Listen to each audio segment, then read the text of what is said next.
तो आइए दोस्तों, ये पहला सवाल देखते हैं। ए ने एक वस्तु 25% हानि पर बी को बेची, बी ने उसे 30% लाभ पर सी को बेचा और सी ने उसे 20% हानि पर डी को बेचा। यदि डी ने उसे 1170 रुपये में खरीदा तो ए ने वह वस्तु किस मूल्य पर खरीदी थी, हमें बताना है दोस्तों। तो देखिए दोस्तों, इस सवाल में शॉर्ट ट्रिक कैसे लगेगी। यहाँ बोल रहा है कि ए ने एक वस्तु 25% हानि पे बी को बेची है। ठीक है, तो 25% की हानि बोल रहा है, तो पहले आपको क्या करना है, 100 लिख लेना है। ठीक है, अब यहाँ पे 100 पे 25% की हानि हो रही है, तो 25 इसमें से घटा के अनुपात में 75 लिख देंगे। ठीक है, अब देखिए क्या बोल रहा है, बी ने उसे 30% लाभ पे बेचा है सी को, तो फिर से आपको 100 लिख लेना है। ठीक है, और इस बार 30% का लाभ बोला है, तो इसमें 30 जमा कर देना है, यानी कि 130 लिख देना है। ठीक है, अब तीसरी बार क्या बोला जा रहा है कि 20% की हानि पे बेचा गया डी को, तो यहाँ पे फिर से एक बार 100 लिखेंगे और 20% की हानि है, तो इसमें से 20 घटा के लिख देंगे, यानी 80 लिख देंगे। ठीक है, तो हमारे पास ये 3 अनुपात आ गए हैं। ठीक है, अब इन्हें काट के सॉल्व कर लेते हैं। इन दोनों को हम 20 से काट सकते हैं, तो यहाँ पे 4 आ जाएगा और यहाँ पे 5 आ जाएगा। ठीक है, इन दोनों को 10 से काट देंगे तो 13 और इस तरफ 10 आ जाएगा। ठीक है, ये दोनों 25 से कटेंगे तो इस तरफ 4 आएगा और इस तरफ 3 आ जाएगा। ठीक है, अब इसमें ऊपर और नीचे की वैल्यू को भी काट सकते हैं आप, अगर कट रहा हो तो। ठीक है, 4 से 4 काट दिया मैंने, अब और इसमें कुछ नहीं कटेगा दोस्तों। ठीक है, तो इन दोनों को गुणा करके लिख देंगे नीचे 50 और इन दोनों को गुणा करेंगे तो 13 तिया 39 आ जाएगा। ठीक है, यानी कि हमारे पास नीचे एक फाइनल अनुपात आ गया। ठीक है, और ये जो अनुपात आया दोस्तों, ये डी का और ए का आया। ठीक है, ये आपको ध्यान रखना है कि पहले वाले का और आखिरी वाले व्यक्ति का आता है जो अनुपात बाद में आता है। ठीक है, अब देखिए, यानी डी ने अगर उसे 39 रेशो में खरीदा है तो ए ने उसे 50 रेशो में खरीदा था। ठीक है, लेकिन हमें डी की वैल्यू यहाँ पे रुपयों में दी हुई है 1170, तो इसके सामने मैं नीचे 1170 रुपये लिख सकता हूँ। ठीक है, अब हमें देखना है कि 1170 रुपये है, ये 39 का कितने गुना है। ठीक है, तो ये निकालने के लिए मैं क्या करूँगा, इस 39 से इसे भाग कर दूंगा। ठीक है, अब देखिए यहाँ पे 39 से ये 3 पे कटेगा 117। ठीक है, तो यानी कि ये पूरा कटेगा 30 पे, यानी कि ये इसका 30 गुना है। ठीक है, 39 का 30 गुना कितना है, 1170। ठीक है, तो यहाँ पे 30 गुना है, तो हम इसे भी 30 से गुणा कर देंगे। ठीक है, तो हमारा आंसर आ जाएगा, देखिए 5 तिया 15 और 2 जीरो लगा देंगे, यानी कि ए ने उसे 1500 रुपये में खरीदा था। तो ये हमारा आंसर होगा दोस्तों इस सवाल का, ये चौथा ऑप्शन करेक्ट है। तो आइए दोस्तों, ये अगला सवाल देखते हैं। 10 आदमी और 17 लड़के मिलकर किसी कार्य को 9 दिन में पूरा कर सकते हैं, जबकि 7 आदमी और 12 लड़के मिलकर उसी कार्य को 12 दिन में पूरा कर सकते हैं। तो 18 लड़के उस कार्य को कितने दिनों में पूरा करेंगे, हमें बताना है दोस्तों। तो देखिए दोस्तों, इस सवाल में शॉर्ट ट्रिक कैसे लगाएंगे। यहाँ बोला जा रहा है कि 10 आदमी और 17 लड़के मिलकर 9 दिन में काम को पूरा कर सकते हैं। ठीक है, तो आपको 9 को इन दोनों से गुणा कर देना है। ठीक है, तो देखिए यहाँ पे 9 को 10 से गुणा करेंगे तो 90 आदमी है। ठीक है, तो मैं 90 आदमी की जगह ए लिख रहा हूँ। ठीक है, और 17 में कितना होता है, 153। ठीक है, तो 153 लड़के हैं, तो मैं एल लिख रहा हूँ। ठीक है, 153 लड़के। ठीक है, इस तरीके से आपको लिख लेना है। अब देखिए यहाँ पे इसी तरीके से यहाँ पे 7 का गुणा 12 में कर देना है, क्योंकि 12 दिन में पूरा करते हैं, तो 12 सत्ते कितना हो जाएगा, 84। और ये आदमियों की बात हो रही है तो 84 आदमी। ठीक है, इसके नीचे लिख देना है। और देखिए 12 को 12 से गुणा करेंगे तो 144 लड़के। ठीक है, अब यहाँ पे इनका अंतर ले लेना है आपको। ठीक है, तो अंतर कितना आ जाएगा, यहाँ पे 6 आदमी। ठीक है, और इन दोनों का अंतर लेंगे तो यहाँ पे 9 लड़के आ जाएंगे। ठीक है, तो यानी कि 6 आदमियों की कार्य क्षमता 9 लड़कों के बराबर है। दोनों को 3 से काट सकते हैं, तो काट दीजिए। ठीक है, तो कितना आएगा, 2 आदमियों की कार्य क्षमता 3 लड़कों के बराबर है। ठीक है, यहाँ तक हमें निकाल लेना है। अब देखिए दोस्तों, सवाल में क्या पूछा जा रहा है कि 18 लड़के उस कार्य को कितने दिन में पूरा करेंगे। ठीक है, तो यहाँ पे सिर्फ लड़कों को रखना है, आदमियों को हटा देना है। ठीक है, तो यहाँ देखिए 10 आदमी और 17 लड़कों की बात हो रही है, तो मैं यहाँ पे आपको लिख के बता देता हूँ। 10 आदमी और 17 लड़के मिलके उस कार्य को करते हैं कितने दिन में, 9 दिन में। ठीक है, तो आदमियों को यहाँ पे हटा के इसकी जगह लड़कों की संख्या डाल देनी है। ठीक है, तो यहाँ पे देखिए 10 आदमियों की बात हो रही है, तो दोनों तरफ 5 से गुणा कर दीजिए, तो 10 आदमी किसके बराबर आ जाएगा, 15 लड़कों के बराबर। ठीक है, तो 10 ए की जगह पे मैं 15 लड़के लिख सकता हूँ। तो देखिए यहाँ पे 15 लड़के जमा यहाँ पे 17 लड़के पहले से थे। ठीक है, इन दोनों को जमा करेंगे तो कितना आ जाएगा, 32 लड़के आ जाएगा। ठीक है, यहाँ पे इन दोनों को जमा किया तो 32 आ गया। ठीक है, अब देखिए 32 लड़के जब कार्य करते हैं तो कार्य 9 दिनों में पूरा हो जाता है। ठीक है, तो 32 को 9 से गुणा कर देंगे। ठीक है, अब देखिए 18 लड़के जब कार्य को करेंगे तो कार्य कितने दिनों में पूरा होगा, x दिनों में। ठीक है, तो यहाँ पे मैं x लिख रहा हूँ। अब देखिए इसको काट लेते हैं, यहाँ से 9 से काटेंगे तो 2 पे कटेगा। ठीक है, 2 से इसे काटेंगे तो 16 पे कटेगा। ठीक है, तो x की वैल्यू कितनी आ गई, 16 दिन आ गई। ठीक है, यानी कि 18 लड़के उस कार्य को 16 दिन में पूरा करेंगे। ये दूसरा ऑप्शन करेक्ट है दोस्तों। तो आइए दोस्तों ये अगला सवाल देखते हैं। 35 लीटर और 28 लीटर के दो मिश्रणों में दूध और पानी का अनुपात क्रमशः 8:7 और 4:5 है। यदि दोनों मिश्रणों को मिला दिया जाए तो नए मिश्रण में दूध और पानी का अनुपात क्या होगा, ये हमें बताना है दोस्तों। तो देखिए दोस्तों इस सवाल में हम शॉर्ट ट्रिक कैसे लगाएंगे। यहाँ पे हमें दूध और पानी के दो मिश्रणों का अनुपात दिया हुआ है। ठीक है, सबसे पहले हम क्या करेंगे, यहाँ पे दोनों के अनुपात लिख लेंगे। पहले वाले का है 8:7। ठीक है, ये दूध का यानी मिल्क का और वाटर का है। ठीक है, पानी का। और दूसरे वाले का क्या है, 4:5 है। ठीक है, अब इसे ध्यान से देखिएगा दोस्तों इसे कैसे करना है। यहाँ पे मैं एक लाइन खींच देता हूँ।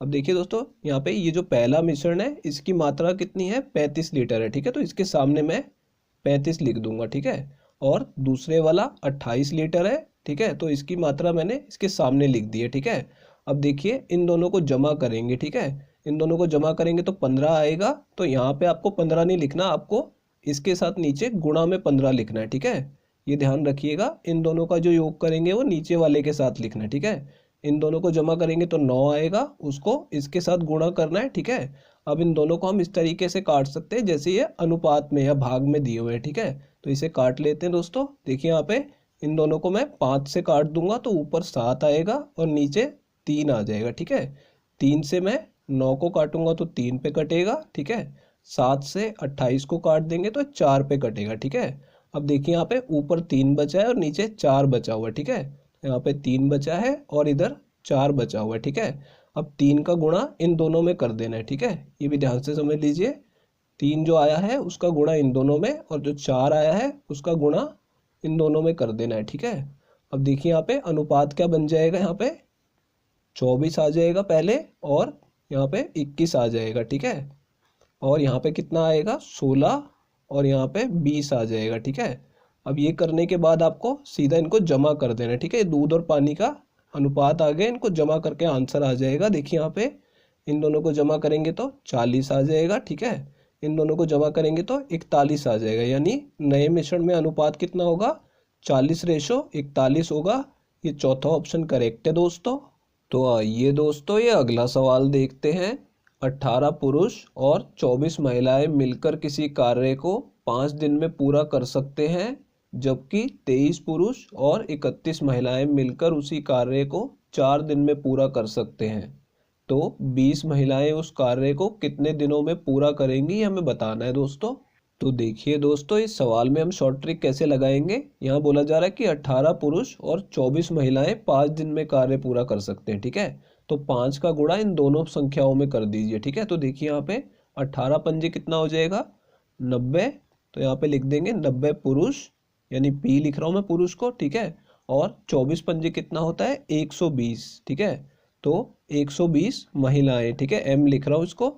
और यहाँ पे देखिए 4 का गुणा इन दोनों में कर दीजिए। ठीक है, तो 23 चौक कितना हो जाएगा, 92, यानी 92 पुरुष।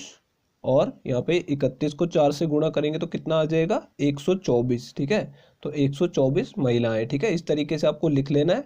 उसके बाद इनका अंतर ले लेना है, तो अंतर कितना आ जाएगा, 2 पुरुष। ठीक है, 92 में से 90 घटा दिया और इसमें 124 में से 120 घटाएंगे तो कितना आ जाएगा, 4 महिलाएं। ठीक है, तो यानी कि 2 पुरुषों की कार्य क्षमता 4 महिलाओं के बराबर है। दोनों तरफ 2 से भाग कर दीजिए तो 1 पुरुष की कार्य क्षमता कितनी हो गई, 2 महिलाओं के बराबर हो गई। ठीक है, यहाँ तक आपको निकाल लेना है। ठीक है, उसके बाद देखिए क्या पूछा जा रहा है कि 20 महिलाएं उस कार्य को कितने दिन में पूरा करेंगी। ठीक है, तो यहाँ पे सिर्फ महिलाओं की बात हो रही है। ठीक है, तो हम क्या करेंगे, यहाँ पे से जो ये 18 पुरुष है, इन 18 पुरुषों की कार्य क्षमता की जगह महिलाओं की कार्य क्षमता डाल देंगे। ठीक है, क्योंकि यहाँ पे 24 महिलाएं तो है ही। ठीक है, तो देखिए यहाँ पे लिखा हुआ है 18 पुरुष जमा 24 महिलाएं। ठीक है, तो देखिए यहाँ पे अगर एक पुरुष की कार्य क्षमता 2 महिलाओं के बराबर है तो 18 पुरुषों की कितनी हो जाएगी, दोनों तरफ 18 से गुणा कर देंगे। ठीक है, तो यहाँ पे कितना आ जाएगा, 36 आ जाएगा। ठीक है, तो मैं इसकी जगह लिख सकता हूँ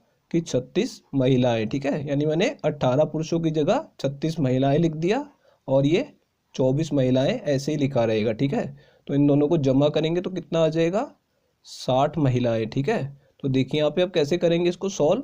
60 महिलाएं किसी कार्य को 5 दिन में पूरा कर सकती हैं। ठीक है, तो देखिए यहाँ पे 60 महिलाएं 5 दिन में पूरा कर सकती हैं और पूछ रहा है कि 20 महिलाएं उसे कितने दिन में पूरा करेंगी। ठीक है, तो 20 महिलाएं उसे डी दिनों में, यानी मैं डी लिख रहा हूँ। ठीक है, यहाँ पे एक्स भी ले सकते हैं आप, डी भी लिख सकते हैं। ठीक है, तो देखिए यहाँ पे 20 से ये 3 पे कटेगा और 3 पंजे कितना हो जाएगा, 15 आ जाएगा। ठीक है, तो यानी डी की वैल्यू 15 आ गई, यानी कि 15 दिन में वो उस कार्य को समाप्त कर देंगी। तो ये चौथा ऑप्शन करेक्ट है। तो आइए दोस्तों ये अगला सवाल देखते हैं। 63 लीटर के मिश्रण में दूध और पानी का अनुपात 4:3 है, तो इसमें कितना पानी और मिलाया जाए ताकि नए मिश्रण में दूध और पानी का अनुपात 3:5 हो जाए। तो देखिए दोस्तों इस सवाल में क्या बोला जा रहा है कि 63 लीटर का एक मिश्रण है जिसमें दूध और पानी का अनुपात 4:3 है। ठीक है, तो देखिए यहाँ पे 63 लीटर का मिश्रण है। ठीक है, इसमें दूध और पानी का अनुपात 4:3 है। ठीक है, अब 4 और 3 को जमा करेंगे तो कितना आ जाएगा, 7 आ जाएगा। ठीक है, तो ये जो 63 लीटर का मिश्रण है इसे 7 से एक बार भाग कर लेंगे। ठीक है, तो ये 9 पे कट जाएगा। ठीक है, अब हमें क्या करना है, इस 9 से इन दोनों को गुणा करके दूध और पानी की वैल्यू निकाल लेनी है। तो देखिए यहाँ पे 9 चौक कितना हो जाएगा, 36। 36 लीटर जो है वो दूध है, मिल्क। ठीक है, और 9 तिया 27, तो 27 लीटर हमारे पास वाटर है। ठीक है, पानी है। ठीक है, अब देखिए क्या बोल रहा है, तो इसमें कितना पानी और मिलाया जाए ताकि नए मिश्रण में दूध और पानी का अनुपात 3:5 हो जाए। ठीक है, अब इसमें पानी मिलाना है, कितना मिलाना है वो हमें पता नहीं है। ठीक है, तो हम इसमें x लीटर पानी और मिला देंगे। ठीक है, तो देखिए यहाँ पे अब जब मैं इनका अनुपात लूंगा 36 का और 27 जमा x का, देखिए यहाँ पे 36 और 27 जमा x का जब हमने पानी मिला दिया है तो इनका अनुपात कितना हो जाएगा, 3:5 हो जाएगा। ठीक है, तो 3:5 हो जाएगा, तो इसको 3:5 के सामने लिख देंगे बराबर में। ठीक है, यानी कि मैंने पानी मिला दिया x लीटर और फिर इनका जब अनुपात लिया तो कितना हो जाएगा, 3:5। ठीक है, अब इसे सॉल्व कर लेते हैं। देखिए 3 से इसे काटेंगे तो 12 पे कटेगा। ठीक है, और फिर इसे गुणा कर लेंगे ऊपर ले जाके 5 को, तो कितना आ जाएगा, 60। और यहाँ पे 1 बचा है तो इधर गुणा करेंगे तो सेम वैल्यू आ जाएगी, 27 जमा x। ठीक है, तो यहाँ पे देखिए x कितना आ जाएगा, 27 को उधर ले जाके घटा देंगे तो 33 आ जाएगा। ठीक है, यानी कि x की वैल्यू कितनी आ गई, 33 लीटर। तो ये हमारा इस सवाल का आंसर होगा, ये दूसरा ऑप्शन करेक्ट है। दोस्तों अगर ये वीडियो आपको पसंद आई हो तो इसे लाइक कर दीजिए, और दोस्तों अगर आप लोग चैनल पे नए हैं तो चैनल को सब्सक्राइब जरूर कर लीजिएगा, और दोस्तों नोटिफिकेशन बेल को दबाना बिल्कुल मत भूलिएगा। तो दोस्तों इस वीडियो को यहीं ख़त्म करेंगे, आपसे मिलते हैं अब अगली वीडियो में।